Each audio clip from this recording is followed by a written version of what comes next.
মানবিক বিপর্যয়ে পরিণত হয়েছে বরগুনার পাথরঘাটার বলেশ্বর আবাসন প্রকল্প।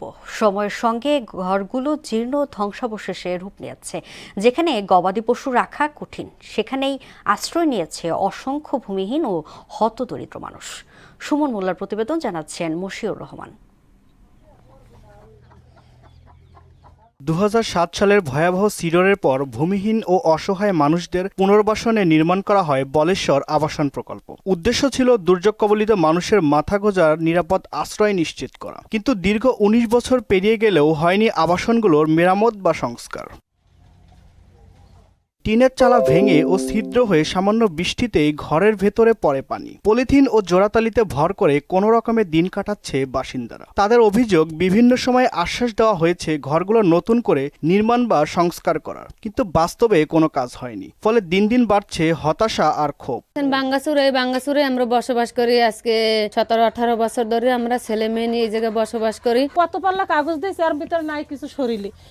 সব কাপড় চুপুর যাই দেন, আমার খাতা হেন নামাই রোদ দিয়েছি, খাতা ভিজছে বৃষ্টিতে, কিছু নাই, পানি পড়ে। তো ঘরে কোনো টিন নাই, ওই জালনা নাই, উত্তর বাতাস, ওই বাচ্চা ঠান্ডা জড়তে আছে, পড়তে আছে। শীতে আছে খুব কষ্টে, থাকতে আর নিশির পরে টিন ভাঙ্গা।